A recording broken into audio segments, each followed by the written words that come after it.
Oi, eu sou o Pitel. Eu tenho certeza que muitos de vocês estão ligados que tem uma série da Netflix que tá muito hypada. Todo mundo tá falando sobre ela nos últimos dias, que é Round 6. Me desculpa aí pela minha pronúncia bastante equivocada. Se você não conhece essa série por esse nome, provavelmente você conhece essa série pelo meme da Batatinha Frita 1, 2, 3, que é basicamente um jogo que acontece lá dentro da série que eu vou estar explicando ao longo desse vídeo. Basicamente no vídeo de hoje, meus amigos, vou mostrar pra vocês como derrotar o Round 6 Squad Game. Nossa, mano, meu inglês tá profissional, então já deixa o like aí pelo meu inglês. Vocês estão preparados? Então fica comigo que no vídeo de hoje eu vou falar sobre isso. Também vou falar, né, porque na série, né, tem jogos infantis e também vou estar contando um pouquinho da série e como derrotar, né, cada desafio que a série propõe. Então aperta o cinto e vamos embarcar comigo nessa aventura. Mas antes, mano, já vai deixando o seu like e se inscreve no canal para receber mais conteúdos desse tipo.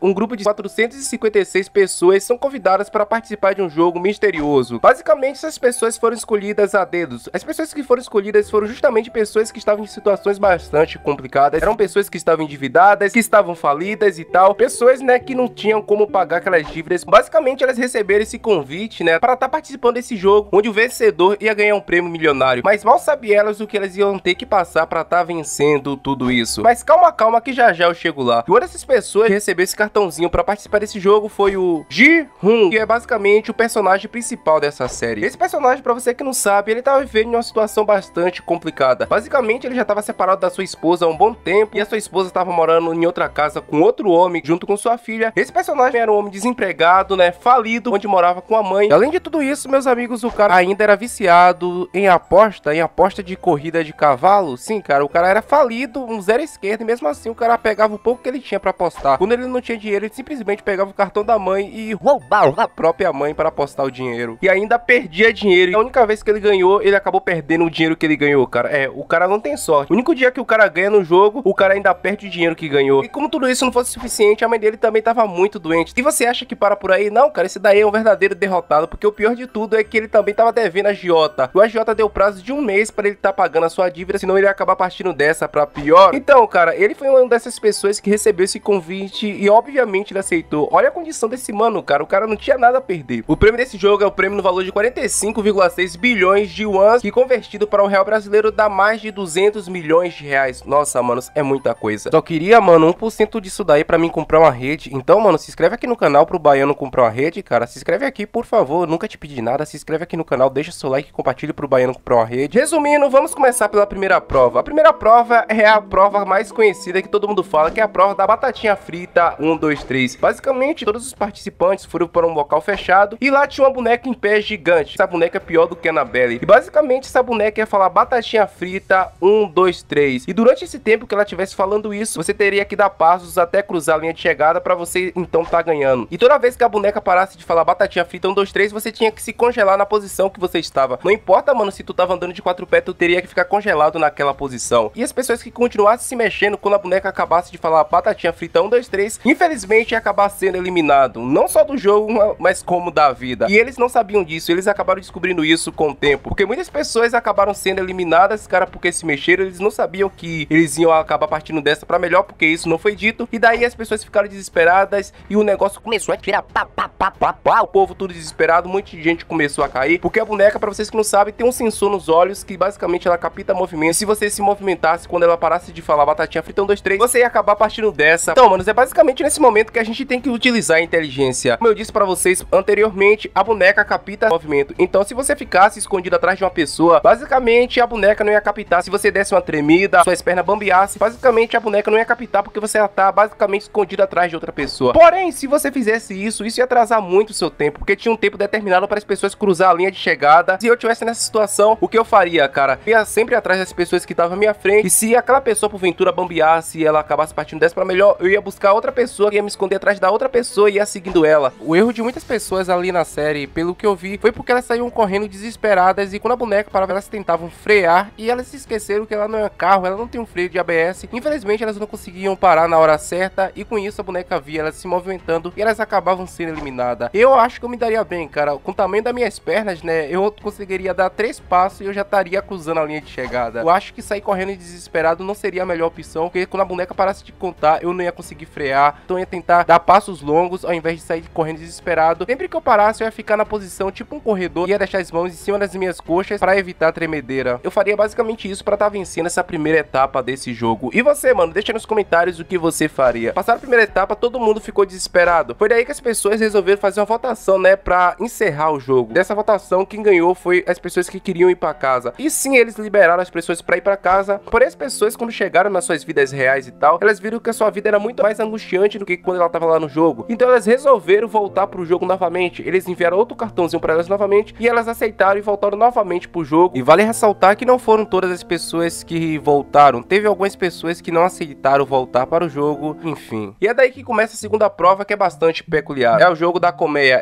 Eu não sei se o nome é assim mesmo, jogo da colmeia, mas eu tô chamando de jogo da colmeia. Cada pessoa tinha que escolher uma figura. Tinha círculo, triângulo, estrela e um guarda-chuva. E depois que essas pessoas escolheram essas figuras, basicamente essas pessoas ganharam uma marmita e dentro dessa marmita tinha o mesmo desenho que elas escolheram, desenhado no açúcar, e juntamente nessa latinha tinha uma espécie de material tipo uma agulha. Basicamente você tinha que recortar o desenho que estava desenhado no açúcar sem deixar o desenho quebrar, cara. Essa prova, por mais fácil que pareça, é bastante complicada. E obviamente quem escolheu o triângulo e a estrela se deu muito bem, que é muito mais fácil de recortar, porque o círculo todo mundo sabe, né, que é complicado você recortar o círculo. E obviamente tiveram pessoas que usaram inteligência. Uma mulher lá tava com isqueiro e ela esquentou a ponta do ferrinho, tipo uma agulha no isqueiro, e cortou o desenho dela. Outros começaram a lamber açúcar, mas se eu tivesse lá, eu ia agir igual os homens da caverna. Então, manos, basicamente esse desenho veio dentro de uma latinha de alumínio. Então o que eu faria é o seguinte: eu pegaria, né, esse objeto semelhante a uma agulha, esfregaria nessa latinha até ele esquentar, e quando ele tivesse um pouco quente, eu ia passando por cima do desenho, pra assim a quentura tá derretendo o açúcar, e com isso eu consegui recortar o desenho com mais facilidade. Então basicamente isso que eu faria para estar vencendo essa segunda prova. E você, mano, o que você faria para estar vencendo essa segunda prova? Então, cara, a terceira prova foi bastante peculiar, meus amigos. A terceira prova foi basicamente a prova do cabo de guerra. Eu tenho certeza que muitos de vocês, quando era criança, brincou de cabo de guerra. Basicamente, tiveram que separar em equipes, né? Equipes de 10 pessoas. Eles começaram a se escolher entre si. E, obviamente, as pessoas que estavam lá estavam escolhendo sempre os mais fortes. Se eu tivesse lá e fosse há um tempo atrás, eu ia sobrar, porque eu era magro de dar dó, mano. Formaram o grupo dos mais fortes e os grupos dos mais fracos e começaram a ir pra batalha. Basicamente, esse cabo de guerra era bastante peculiar, porque eles ficavam, né? Cada equipe de 10 pessoas ficava em cima de uma plataforma e no meio, dividindo essas duas plataformas, tinha uma abertura no meio. A equipe que perdesse ia cair naquela abertura e ia partir dessa pra pior, porque uma lâmina ia vir a cortar a corda e elas iam cair lá no chão. Então, basicamente, a equipe do personagem principal, né, do Jin, se formou e a equipe dele era justamente das pessoas mais fracas. Porém, aquele velhinho, ele deu ideia, né? Ele falou que cada um deveria ficar um em um lado da corda, outro no outro. E, né, basicamente organizou tudo, porque às vezes, cara, pra você tá ganhando uma competição, não basta apenas você tentar ganhar na sua força do braço. Às vezes tem que ter jeito. Basicamente, eles fizeram isso. E nos primeiros minutos que eles começaram a disputar, ao invés de eles puxarem, eles simplesmente resistiram. Enquanto a outra equipe adversária tava fazendo muita força, eles simplesmente estavam congelados, né, sem sair do lugar, colocando toda a sua força. Porém, não deu muito certo, até que um dos componentes deu a ideia, né, de eles dar 3 passos pra frente. Pra você que tá entendendo, eles fizeram isso porque as outras pessoas estavam colocando toda a força, puxando. Então, se você desse 3 passos pra frente, obviamente, o grupo adversário ia acabar caindo, cara, porque eles estavam puxando pra trás. E quando o grupo adversário caiu, eles puxaram, conseguiram derrotar. E eu, se eu tivesse lá, eu faria o seguinte: eu simplesmente, mais minha equipe, eu ia resistir o máximo que eu puder, jogando todo o meu corpo pra trás. Quando eles parecessem cansados, afogaria a corda, né, pra eles cair. Quando eles caíssem, a gente puxava com toda a nossa força de vez pra trás. E dessa forma, eles iam cair tudo de vez. E com isso, a gente ia acabar derrotando a terceira prova desse jogo. Agora, a quarta prova, meu amigo, é a prova da bolinha de gude. Eu tenho certeza que muitos de vocês que tá assistindo esse vídeo já jogou bolinha de gude. Basicamente, nessa prova, né, você tinha que montar duplas. E, obviamente, as duplas que montaram foi justamente de pessoas, uma que tinha uma certa empatia com a outra. Então, lá eles começaram a montar a dupla. Cada um ganhou 10 bolinhas de gude. A regra em si era que, no tempo, né, determinado, o que tivesse mais bolinha de gude do seu oponente, esse ganhava. E o oponente ia acabar partindo dessa pra pior. Porém, eles não sabiam disso quando escolheram a dupla. Eles só descobriram isso ao longo do jogo. E,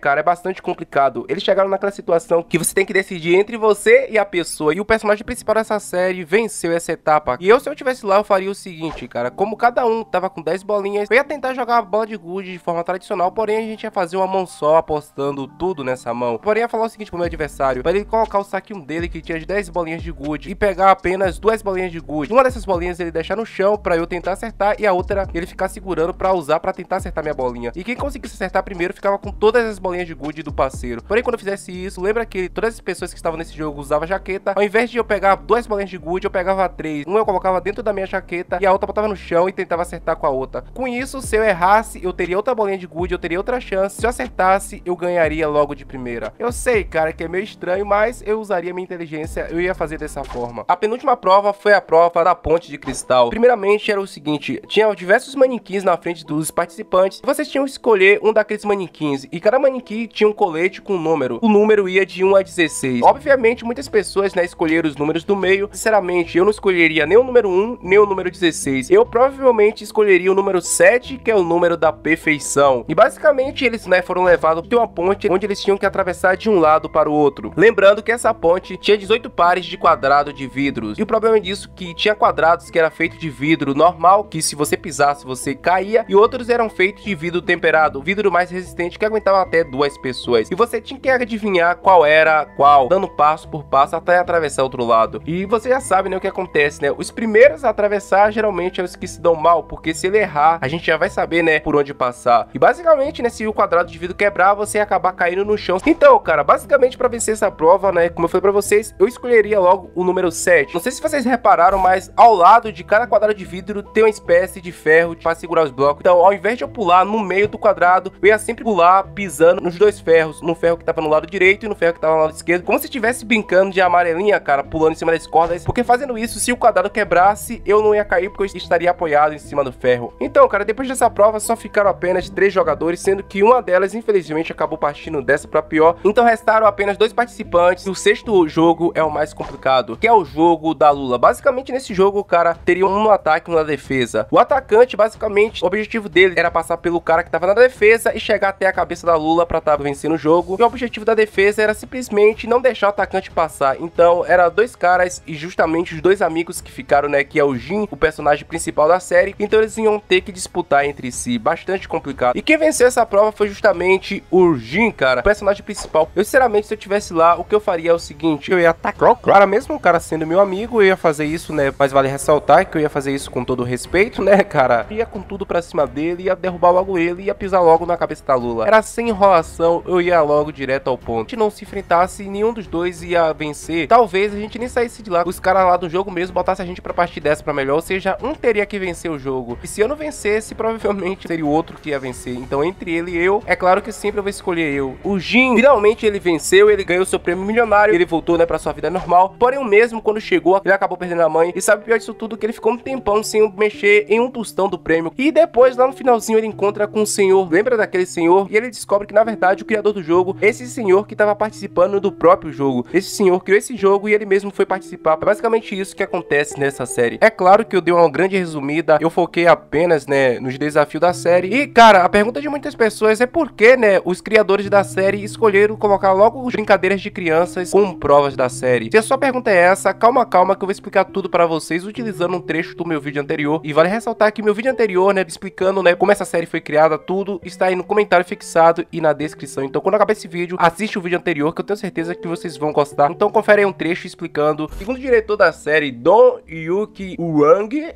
desculpa aí pela minha pronúncia, ele compartilhou que teve a primeira ideia de Run Sei em 2008, quando mesmo passava por dificuldades financeiras. E ele lia uma história em quadrinhos sobre um jogo de pessoas que também havia caído em um jogo de sobrevivência. Foi lá em 2008 que surgiu a primeira ideia dessa série. E vale ressaltar, mano, que essa série foi baseada em um jogo infantil, Squid Game. E ele revelou que o motivo das brincadeiras de criança serem um foco das competições tem a ver com sua percepção de como seria a versão adulta daquela dinâmica. Esse foi o vídeo de hoje, né, o vídeo completão. E resumindo tudo o que aconteceu, esse eu acho que o vídeo mais completo que tem no YouTube. Não esqueça de deixar seu like, de se inscrever aqui no meu canal pra me ajudar a comprar uma rede. E assista, mano, meus vídeos anteriores, que eu tenho certeza que vocês vão gostar. Então, fique com Deus e um beijo do Pitelzinho.